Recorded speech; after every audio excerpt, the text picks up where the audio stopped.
The galaxy learned to fear quiet places. There was a region of space so dark that even brave captains lowered their voices when they passed near it. No worlds. No trade lanes. No wrecks. No reason.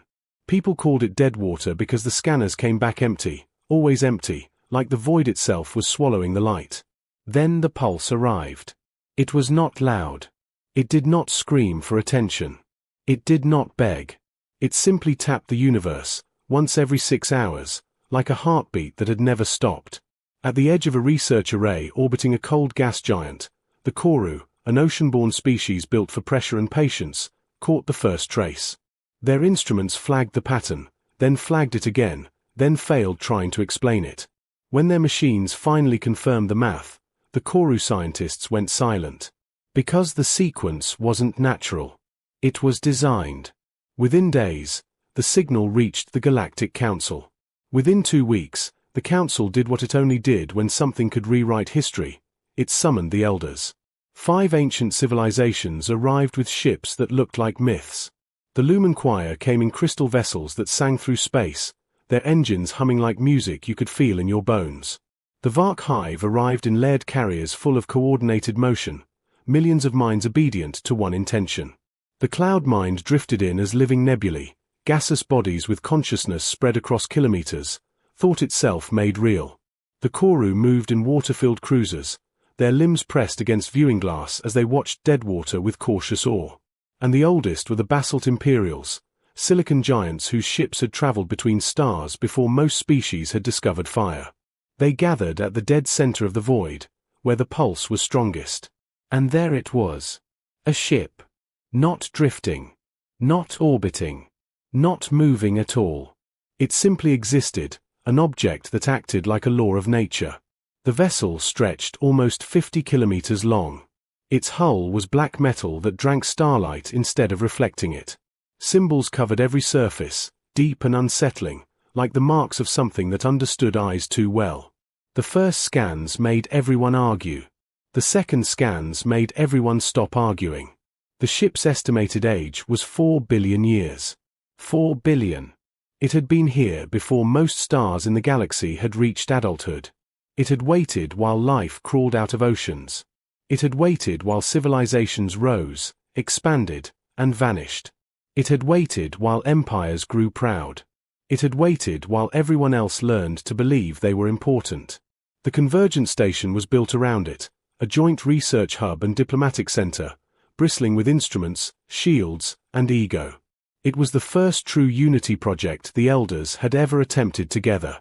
They tried to talk to the ship. The Lumen Choir went first. Their singers formed a ring near the hull and released harmonies across electromagnetic bands. Not just sound, structured beauty. Pure resonance shaped into meaning. They sang greetings. They sang peace. They sang curiosity. The ship stayed dark. After 3 days, the choir's brightest singer dimmed with humiliation. The ship had heard them, she was sure it had, but it did not answer. Next, the Vark Hive tried chemistry. They released precise clouds of pheromones so information-rich that a single breath could hold a library. They told the ship who they were in molecules, history, purpose, invitation. The ship acted as if no signal had been sent at all. Then the Cloud Mind attempted direct thought. Billions of minds merged and projected concepts without language. Math, logic, philosophy, even art. For a moment, the hull flickered, one symbol glowed faintly, then the light died again. It noticed, the Cloud Mind whispered, unsettled, and decided we were not worth more time. The Koru tried light patterns. Bioluminescent waves like ancient ocean speech. Weeks of effort. No response. Finally, the Basalt Imperials took their turn. They were tired of gentle methods. If the ship wanted proof, they would give proof. Ambassador Kethval, a basalt giant with a voice like stone grinding stone, ordered a full transmission. The compressed knowledge of his civilization, millions of years of science and strategy and dominance, sent as a flood. The moment the data hit the ship's boundary field, the void flashed.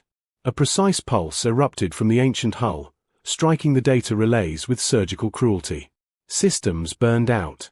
Ships lurched helplessly. Convergent station alarms screamed as power grids dipped and corrected. The basalt Imperials had not been ignored. They had been rejected. Kethval was dragged back aboard with cracks running through his silicon frame. When he finally spoke, the council chamber went cold. "It judged us," he said, "and found us unworthy." That sentence hit the elders harder than any weapon. Because they were used to winning. Used to being the greatest thing in any room. Used to the universe responding when they demanded it. Now the convergent station filled with arguments. Some wanted patience. Some wanted force. Some wanted to cut the ship open, consequences be damned. And then someone said the word that felt like an insult. Humans. The chamber reacted like someone had spilled something unpleasant. Humans were young. 500 years of star travel. A loud species, fragile bodies, short lives.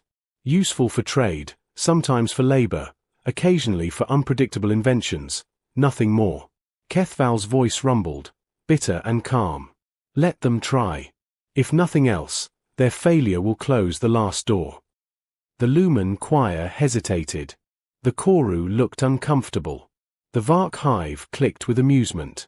The Cloud Mind simply observed. But they voted yes.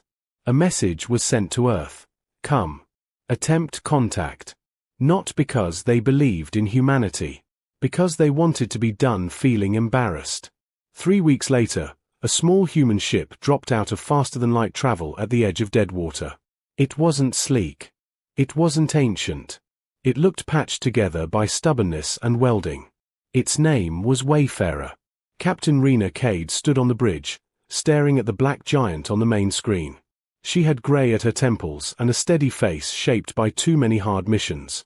Her crew of 32 looked at the gathered elder fleets and felt the weight of a galaxy's judgment. First Officer Jonas Mirek swallowed. They brought half the council, just to watch us fail. Rena didn't deny it. She'd heard the tone in the invitation. Polite, yes. Respectful, sure. But underneath it was something older races carried like perfume. Prove it. Entertain us. Then leave. Rena exhaled slowly. We didn't come here to be their joke. Dr. E.C. Marrow, the ship's xenolinguist, stared at the ship symbols. 4 billion years, she whispered. That's not a ship. That's a question. Engineer Malik Soto leaned forward, eyes bright with a kind of fear that looked like excitement. And everybody tried to answer with power. Rena's gaze stayed fixed on the ancient hull. The pulse hit again, soft, precise, perfectly timed. A heartbeat. Waiting. Rena's voice lowered. Then we answer differently. The Wayfarer glided through the elder fleets. Sensors tracked them like judgmental eyes. The Vark hive flashed signals that might have been laughter. The Basalt Imperials didn't bother to hide their contempt. As the human ship approached the ancient vessel, one symbol on the hull flickered. Just once. Like a blink. As if something inside had noticed the small, patched craft, and decided to watch. Rena's hands tightened on the rail. All right, she murmured. Let's meet the thing that won't bow. The elders gave the humans a small bay, a small lab, and a large audience. Captain Rena Cade didn't complain. She knew what this was. A test, yes, but not the ship's test. A galaxy test. She gathered her team, Dr. E.C. Marrow, Engineer Malik Soto, First Officer Jonas Mirek, Systems Pilot Lena Voss, and Historian Professor Caleb Ayer. Not the smartest beings alive. Not the richest. Not the most advanced. Just humans, tired, curious, stubborn. They studied the reports. The choir's harmonics. The hive's pheromones. The cloud mind's thoughts. The Koru's light language. The basalt flood of knowledge that triggered the only violent response. EC circled a line on the logs. The ship reacted only when the basalt tried to push. Malik nodded. So it doesn't like being forced. Caleb's eyes stayed on the hull images. And it's been waiting billions of years. That means it's not impatient. Rena looked at the room. Everyone else approached it like a vault. Like treasure. Like a prize. Jonas frowned. Isn't it? Rena answered softly. Maybe the ship isn't guarding treasure. Maybe it's guarding a rule. Lena shifted. A rule. EC glanced up. Like. Only certain minds enter. They sat with that. Humans were not superior in tech. They weren't elders. But humans did have something the galaxy often mocked, a habit of doing things the wrong way until it worked. Caleb cleared his throat. The elders tried to communicate. But did anyone try to introduce themselves as equals? Malik snorted. Elders don't do equals. Rena stood. We do. They prepared a small shuttle. No weapons. No aggressive scanning spikes. No forced transmissions. Just a wideband transmitter, a suit kit, and something nobody else had tried seriously. Not data. Not power. Stories. Human stories. Messy, emotional, contradictory. The kind that didn't prove dominance. The kind that admitted fear and hope in the same breath. When the shuttle launched, the elders watched like spectators. Kethval rumbled over an open channel. Humans carry paper and myth. As if the ship cares for childish tales. Rena ignored him. The shuttle drifted to the hull. Close enough to see the symbols weren't carved, they were grown into the metal like veins. Rena opened a wide broadcast. Her voice went out without pride. This is Captain Rena Cade of Earth Vessel Wayfarer. We are small. We don't know what you are. But we came to learn, not to take. EC played a recording, not a grand symphony, not perfect harmonic science. A simple human lullaby, sung by a tired parent to a crying child. The kind of song made for comfort, not applause. They waited. No response. Caleb began reading aloud, an old story about a sailor lost at sea, surviving by listening to the storm instead of fighting it. Jonas spoke of Earth's first radio message, humanity shouting into the dark with no guarantee anything would answer. Still nothing. Hours passed. The elders grew smug. Rena stared at the hull through the viewport until her eyes hurt. It's like talking to a mountain, Malik muttered. Issa's voice stayed calm but strained. Maybe we're wrong. Maybe it doesn't want stories. Caleb set down his pad. Or maybe it wants the one thing we haven't shown yet. Rena turned. Which is? Caleb's eyes were tired. Honesty without performance. They had been trying to impress it, quietly, politely, but still performing. Rena knew what he meant. Humans did it too. They just hid it better. She made a choice that felt insane. Suit up, she said. We go out. Jonas stiffened. Outside? Why? Rena didn't smile. Because if this ship is testing anything, it might be testing what we're willing to risk when nobody is cheering. They moved through the airlock.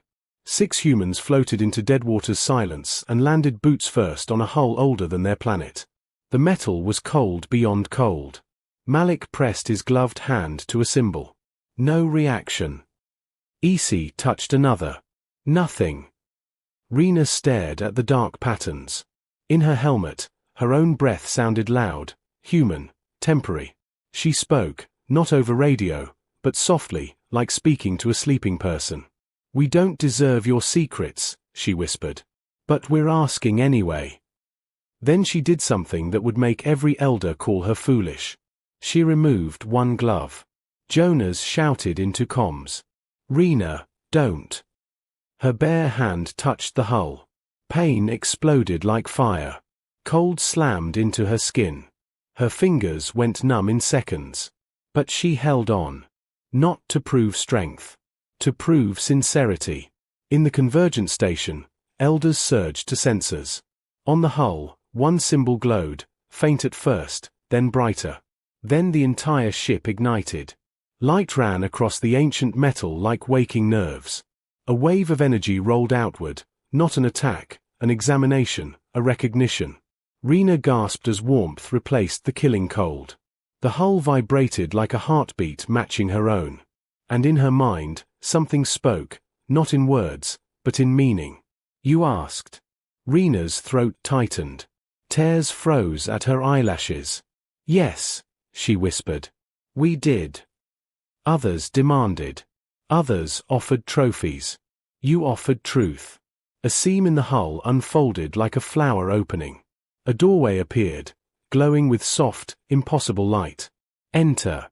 Behind the humans, an elder shuttle attempted to rush forward. An invisible barrier pushed it back gently, like a parent stopping a child from grabbing fire. Across every channel, the ancient ship broadcast one clear message to the watching galaxy. Only those who ask may enter. Rena stared into the open corridor and felt her fear transform into something stronger.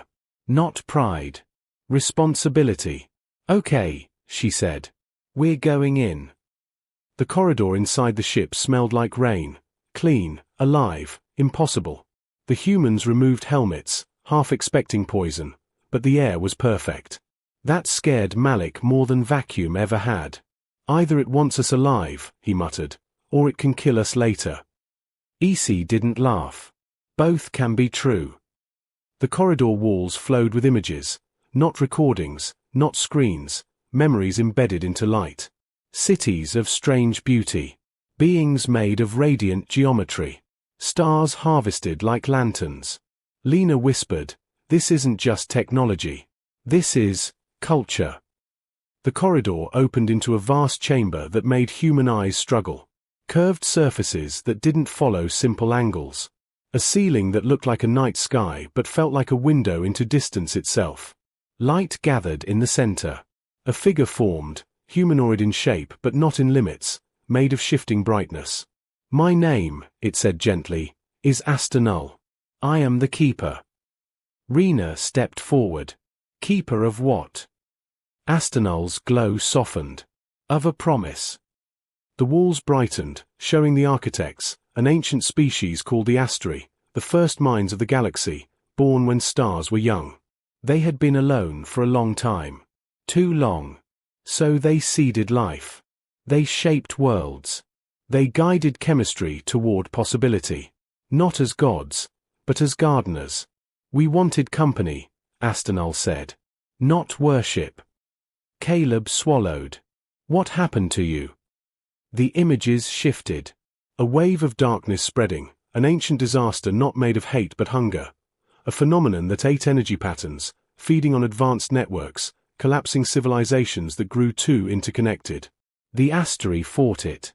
They lost. Not because they weren't powerful. Because power alone didn't solve a problem that punished arrogance. So they built this ship, a vault, yes, but also a teacher. Astanul turned toward Rena. "We hid our knowledge behind a test." Jonas frowned. "A test of intelligence." Astanul's glow dimmed slightly, like sadness. "The galaxy is full of intelligence." "Then what?" "A test of how a mind holds power." Isi's voice was careful. "You rejected the elders because they demanded." "Yes," Astanul said simply. "They acted like knowledge is owed to them." Malik crossed his arms. "They're not wrong that it could save lives." Astanul didn't argue. "And they are not wrong to want it. They are wrong to believe wanting makes them worthy." Rena felt heat behind her eyes. "So why us?" Astanul looked at her bare, bandaged hand.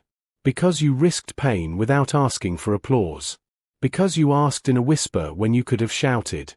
Because your species still remembers how to be small." The words hit like a quiet blade. Humans had plenty of arrogance. But they also carried something else, an instinct to build ladders out of failure. Astanul lifted a hand and a sphere of light formed, filled with shifting symbols. "This is not just information," it said. "It is a framework. A way to survive what killed us." Lena's eyes widened. "The darkness, it could come back." Astanul nodded. "It moves slowly. But it moves." Rena's stomach dropped. "And the galaxy is unprepared." "Yes," Astanul replied. "Because the elders built empires. They forgot how to build trust." Outside the ship, the elders argued, threatened, negotiated. They demanded entry. They offered treaties. They promised protection. Astanul ignored them. They will take by force, Jonas warned. Astanul's light sharpened. Then they will learn why the door was made. A new image appeared, an emergency protocol. Not a weapon. A mirror. Any aggressor would be trapped in a looping simulation of their own conquest until they chose to stop. A punishment made of self-reflection. Rena breathed out slowly. So what do you want from us? Astanul's voice softened again. I want you to carry the promise forward. Caleb stepped in. Meaning? Teach the galaxy humility before disaster teaches it with fire. Malik shook his head. They won't listen. Not to humans. Astanul's glow brightened. Then show them. The chamber opened, revealing a console that looked like liquid starlight. This ship can speak to the whole convergence, Astanul said. But it must be spoken through minds that understand story, not domination. Issa's heart pounded. You want us to translate your warning into something they can feel? Astanul nodded. Yes. Humans were not chosen because they were stronger. They were chosen because they could make truth memorable. Rena stepped to the console. Okay, she said. Then let's tell the galaxy a story that saves it. The moment the humans activated the ship's console, the convergence station exploded into motion. Elder fleets rearmed. Shuttles launched. The Basalt Imperials demanded custody. The Vark Hive proposed security oversight. The Lumen Choir begged for shared access, swearing peaceful intent. They all said different words. They all meant the same thing. Give it to us. Astanul showed Rena a live view of the outer space around the ship.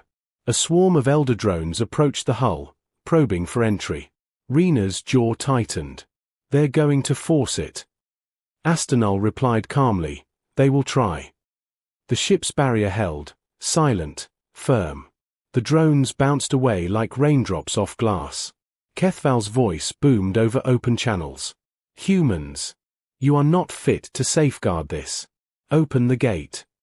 Rena answered, voice steady. We didn't open it. It opened to us. And it can be opened by us, Kethval snarled. If necessary. Astanul tilted its head. They still believe power is the key. Jonas looked at the console. Can you lock them out permanently? Yes, Astanul said. But then they learn nothing. And the darkness returns regardless. Rena understood the trap. If humans hoarded this knowledge, they would become what the Elders already were, another empire clutching a treasure. HFY wasn't about becoming tyrants. It was about becoming better under pressure. Issa stepped beside Rena. We broadcast the truth. Not the tech. The warning. The lesson. Astanul's light pulsed. Then speak. Rena opened the shipwide transmission, routed through Astanul's systems. Every ship, every station, every Elder mind received it. But instead of numbers, Rena began with a simple human sentence. Once, there was a civilization that thought it was alone. The Elders went quiet, not because they respected her, but because the ship's channel couldn't be interrupted.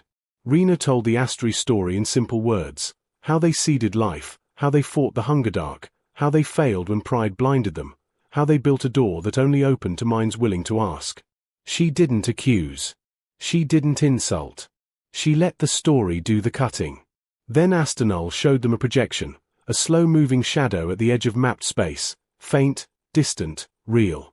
The Elders finally felt fear together. The Lumen Choir trembled. Is it coming? Astanul spoke through the channel, voice like ancient wind. It never stopped moving. The Vark Hive clicked rapidly. Then give us the weapon to destroy it. Astanul replied, it is not killed by force. It is starved by wisdom. Kethval rumbled, wisdom is useless without power. Rena interrupted, sharp but controlled. Power without wisdom is what got the Astri killed. Silence spread. The Elders had technology to crack worlds. They could erase fleets. But they had never practiced sharing trust across species lines without control. The darkness would punish that weakness. A basalt strike group surged closer, charging weapons. Their plan was obvious: overwhelm the barrier, force a breach, seize the ship, take the knowledge, save the galaxy their way. Astanul didn't attack them. It did something worse. It reflected them. The basalt ships suddenly froze. Their crews experienced a looping simulation, victory after victory after victory, until each win turned into ash, until every conquered world became silent, until the darkness arrived and their weapons did nothing. They relived the ending again and again. Minutes later, the basalt ships backed off, engines trembling. Kethval's voice returned, lower now. Not humbled fully, but shaken. "What do you want, human?" Rena swallowed. The galaxy waited for her answer. She could demand. She could boast. She could become legend. Instead, she chose the hardest human skill: to invite cooperation from people who wanted to own. "We build a coalition," she said. "Not a conquest. Shared research. Shared responsibility. Shared rules." The Vark Hive asked, suspicious, "And who sets the rules?" Rena looked at Astanul, then back to the channel. "All of us. Together. Or we fail separately." It wasn't a speech of dominance. It was a dare. A dare to grow up. And that, more than any weapon, made the elders hesitate. Negotiations began, and they were ugly. The elders wanted guarantees, ranks, ownership, priority access, and supervision of the humans. The humans had almost nothing to bargain with, except the one thing that mattered: the door. Astanul remained firm: no entry without consent, no knowledge without humility. So humanity did what humanity always did when facing stronger forces. They changed the shape of the game. Rena proposed a story protocol. Each species would contribute one story, its greatest lesson, its deepest failure, its moment of truth. Not data dumps. Not propaganda. Real confession. Astanul would judge the honesty, not the polish. The elders were offended. Then, curious. Then afraid to be the only ones who refused. The Lumen Choir went first. They shared a tragedy, a world they shattered by accident when their harmonics resonated too strongly with its core. They had mourned for centuries, singing apologies into an empty sky. Astanul let their delegates step onto the hull. The barrier didn't push them away. The Koru shared a story of patience that became cruelty, how they once watched another species drown in war because time would solve it. It didn't. They arrived too late. Astanul opened a small archive to them, not technology, but history. The Vark Hive struggled most. Their society was built on certainty. Confession felt like weakness. But a young Vark coordinator finally told the truth. The Hive had once wiped out a rebel colony, then discovered the rebels were right. They had killed the only ones who saw the coming darkness in their region. Astanul's light warmed. The Hive was allowed closer. The Cloudmine's confession was terrifying. They admitted they could rewrite memories of lesser species. They had done it for peace. They were ashamed, and also afraid they would do it again. Astanul did not forgive easily, but it allowed them to listen. For the first time, the elders began building something that wasn't an empire. A coalition. Not because they suddenly became kind. Because humans had turned the key from who is strongest into who is honest enough to survive. Malik and Lena worked with elder engineers to create shared sensors for the approaching darkness. EC built a translation bridge between 6 wildly different communication styles. Caleb formed a narrative archive so every species could teach the next without lying. And slowly, something changed. The elders started asking questions instead of issuing orders. It didn't make them saints. It made them usable. Then the darkness arrived sooner than expected. A star system at the edge of known space went quiet. Not exploded. Quiet. No signals. No heat. No light. The hunger was feeding. Panic hit the fleets. Some demanded the ship's weapons again. Others wanted evacuation plans. The Hive proposed sacrificing border worlds to buy time. Rena stared at the new data and felt her stomach twist. They were falling back into old habits. Astanul spoke to her privately. This is why we built the door. Rena's voice shook. Then help me stop them. Astanul's glow tightened like focus.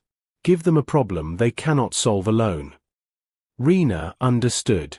Humans were not the strongest species, but they were the best at forcing teamwork through necessity. She called an emergency council and said one sentence that froze the room. We're going to rescue the silent system. Kethval rumbled, impossible. Rena met his gaze. Then we learn how. Together. The silent system was named Kestrel Reach. Elder probes sent into it failed instantly. Their networks collapsed. Their advanced AI went blind. Their perfect systems, built on constant connection, became liabilities. The darkness fed on complexity. The more advanced the technology, the faster it died. The elders panicked. Humans adapted. Malik proposed something almost insulting in its simplicity. We go in dumb. No linked fleets. No shared hive computing. No long-range telepathic nets. No harmonic grid. Minimal electronics. Hardwired systems. Analog backups. The elders argued. Then Kethval admitted the truth, voice tight. Our finest ships cannot survive the first hour. Rena nodded. Then let us build something ugly that works. In a shipyard bay, species that once mocked humans now welded beside them. The Lumen Choir crafted crystal shielding shaped to reduce resonance, less beautiful, more stable. The Koru provided pressure seal materials that could survive strange energy gradients. The Hive built physical relay drones that carried messages like old couriers instead of wireless beams. The Cloud Mind learned to compress thought into isolated bubbles so it couldn't be devoured. And humans stitched it all together with stubborn engineering and a willingness to test failures fast. They named the rescue craft Torchline, a blunt, armored, semi-analog vessel built to survive a universe that punished pride. When Torchline entered Kestrel Reach, the darkness pressed in like cold hunger. Lights dimmed. Computers stuttered. But the ship stayed alive. Because humans had designed it to keep moving even when half the systems died. Inside the silent system, they found a stranded alien colony ship, Elderbuilt, floating powerless, its crew alive but trapped. Their advanced network had collapsed. Their life support was fading. Rena led the boarding team. The corridors inside the colony ship were filled with terrified elders who had never felt helpless. Their eyes followed the humans like children watching firefighters. Isi spoke gently. We're here. You're not alone. A basalt officer whispered, ashamed, we did not think you could do this. Jonas answered simply. Neither did you. They rerouted oxygen manually. They carried people on stretchers. Malik repaired conduits with tools so basic the elders looked stunned. Then the darkness reacted, drawn to movement, to energy. A wall of shadow rolled toward the ships like a tide. The elders screamed for weapons. Rena didn't fire. She ordered silence. Torchline shut down everything non-essential, drifting cold and quiet, like a stone in water. The darkness passed over them, searching for rich networks to eat, and finding almost nothing. It moved on. The rescue succeeded. Not because humans were superior. Because humans had learned, across centuries of hardship, how to survive with less. When Torchline limped back to convergence, the elders didn't cheer. They stared. Because they had just witnessed a humiliating truth. Their greatness had become a weakness. Human primitive methods had become salvation. Astanul spoke to the full coalition. Now you understand the lesson. Simplicity. Cooperation. Humility. And for the first time, the elders listened without planning how to steal. After Kestrel Reach, the galaxy changed direction. The elders stopped asking, how do we win? They began asking, how do we survive together? Astanul released the next layer of knowledge, not a superweapon, not a fleet blueprint, but a network philosophy designed to resist the Hunger Dark. Systems that could degrade gracefully. Civilizations built to share without collapsing into control. Humans became the bridge, not the boss. Rena insisted on one rule: no one species could hold the ship alone. The convergence became something new, an open coalition with rotating leadership, enforced transparency, and shared oversight. It wasn't perfect, but it was real. Kethval approached Rena privately, his massive silicon frame casting a long shadow. "You humiliated us," he said. Rena didn't flinch. "No. The ship did. The darkness did. Reality did." Kethval's voice lowered. "Why did you refuse to claim the ship for your species? You could have." Rena looked at her bandaged hand. "Because we know what it costs to be proud and alone." He stared at her like she was a puzzle. Then, slowly, he said something Rena never expected from an elder Imperial. "Teach us." Rena exhaled. "We'll learn together." On the hull of the ancient ship, new symbols appeared, fresh lines among ancient ones. Astanal explained that the ship recorded not power, but progress. Not technological progress. Moral progress. The Hunger Dark still moved across space. But now, worlds were preparing with shared designs, shared training, and shared warning systems. Species that once mocked human fragility now practiced human resilience drills. They built backup plans. They practiced failure. They trained to lose systems without losing themselves. And humanity, small, short-lived humanity, did what it always did best. It took a terrifying problem and turned it into a story people could remember. Children across the galaxy began hearing a new legend. About a ship that waited for billions of years. About elders who demanded and were refused. About a door that opened only to those who asked. And about one human hand, bare, trembling, honest, touching the cold hull and saying a simple word that changed everything. "Please." Astanal watched Rena from the chamber of light. "You will not live long," it said softly. Rena smiled, tired but steady. "We never do." "Does that frighten you?" Rena looked out at the fleets, now not a crowd of rivals, but a coalition of imperfect allies. "It used to," she admitted. "But short lives make us build faster. Love harder. Try again sooner." Astanal's glow warmed. "That may be your greatest strength." Rena's eyes lifted to the ship's symbols. "So what happens when the darkness finally reaches the core worlds?" Astanal answered like a teacher finishing a lesson. "Then the galaxy will face it not as empires, but as a single story." Rena nodded. "Good. Because humanity didn't need the universe to bow. Humanity just needed the universe to listen. And this time, it did.